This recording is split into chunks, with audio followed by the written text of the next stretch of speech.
Hey, Mrparka here to do a review. I was going to start a thing where I had one of my friends sit in. This is Joe.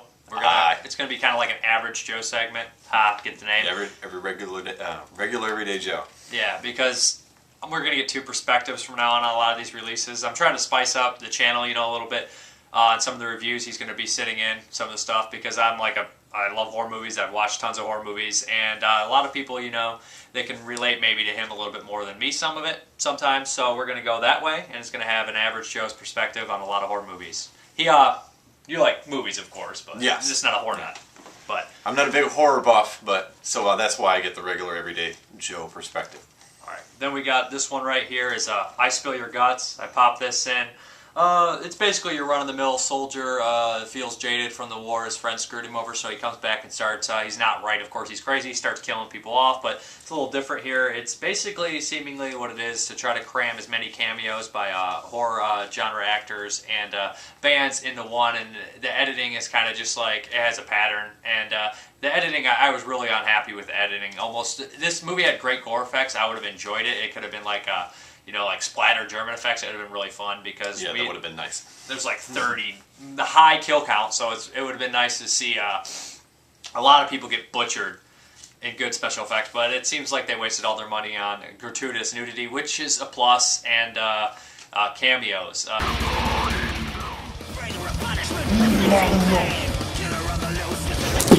Hey! You think you are bumping into me? Oh, I see. You're an army guy. You think you can do whatever you want. I was in the Peace Corps, man. Who the hell are you to bump into me, man? The fuck?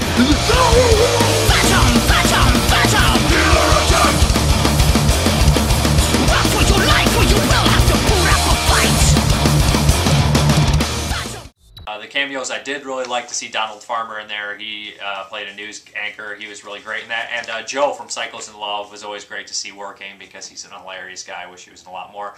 But I really didn't care for the movie. I thought the editing was really, really terrible. I thought that a lot of the music seemed out of the place and crammed in there, like it would only play 10 seconds from each song a lot of times. Some of the New York shots were really nice, but they were randomly spliced in kind of strangely. I just think that the film suffered most from editing and a lot of trying to rush through things. But that's just my take. What do you think?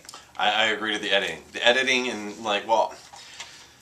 trying to figure out how important it is to really have character build up in a movie like this. But if it is important, there was none. And the editing has definitely made the transition of trying to figure out what was going on in one scene to the next almost literally impossible. And like the one scene where he started doing not with the flashback, but when he was trying to have the dream or he was killing somebody, I didn't know who was having the dream at first. I didn't know that it was the killer that was actually having the dream, because throughout the movie you never get to see the killer's face. All it showed was someone's lower body who was wearing completely different clothes than the killer did the rest of the movie, and then it went to some flashback dream, and I was like, so who's killing who now? I was completely lost. Like, the editing and the transitions just made no sense. Yeah, if you miss some dialogue, you might be a little lost on some of the flashbacks, because detectives have flashbacks about a previous killer and things like that. Actually, I hate to say it, but I was more impressed with the police flashbacks of the killer that wasn't the killer in the movie than I was with the actual killer in the movie. I wonder if that's from their other movie, Hack Job. I haven't seen that one yet. Well, if that's another movie, I was more impressed with that killer. Yeah, I mean, it's just like the scenes were a little more in depth in the death scenes. Like, I mean, it wasn't gorier, but still, yeah, it was more intense of a kill. I would have enjoyed if the special effects would have been here. I would have enjoyed it. It would have been really fun. But there's tons of cameos in here. There's Lynn Lloyd-Drea, also the Dave guy from Brockie. Yeah, tons of people in here. Which was kind of disappointing for me because I was really looking forward to something by Dave Brockie, and it was just. I mean, I guess it's kind of hilarious when you put it this way. It was just 12 seconds of him playing with some green tentacle, and that's all it was. I mean, it's funny because I was like, oh, there's so-and-so, there's Donald Farmer, Debbie Rochon's going to be in here. I was seeing all these, like, actors' names and stuff, and he was like, I don't know any of those people. Then he saw him, and I was like, who's that? He's like, that's the guy from Guar. I was like, oh, I didn't know that. And then his scene comes up, and it's like 2 seconds. He's like, that's it? That's all he's in? That's all it was. But the cover art's amazing. Whoever drew the cover art should keep their job because they're awesome at it.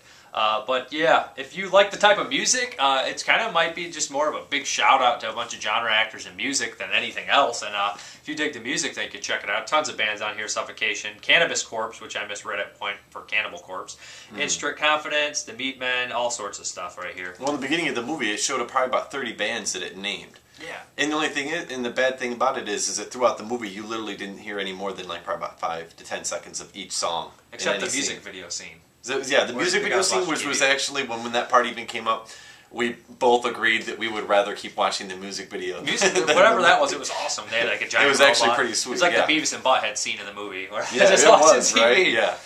It was pretty good. You are the stupidest looking fucking monster! Ah! I'm helping you kill me! Ah! Ah!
I didn't really care about the whole vigilante transition that they tried to do with the news either. Just throwing that out there. I think that's just making fun of the news, and that's pretty easy to do because the news is pretty shitty a lot of times. They're just trying to see all out insane outlooks of people in the news and stuff like that.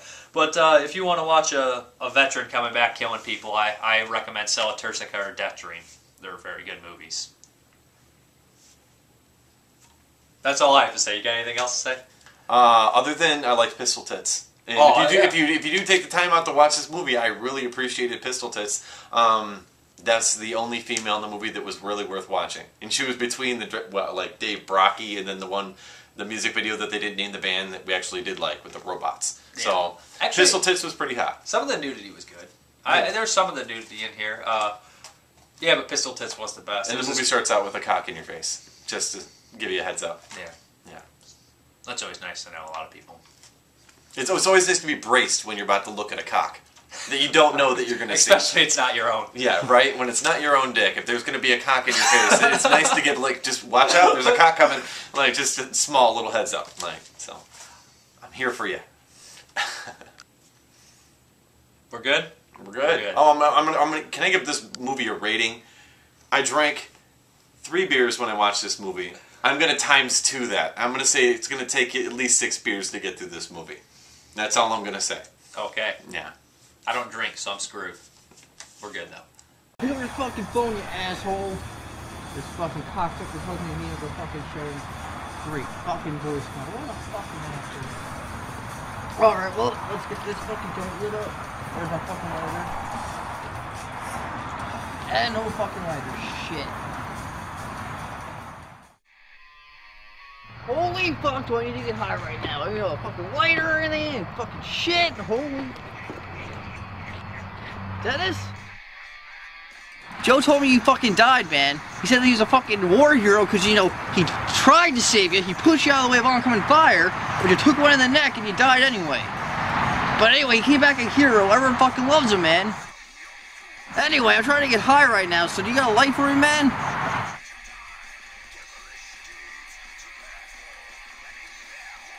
Alright, man, let me up.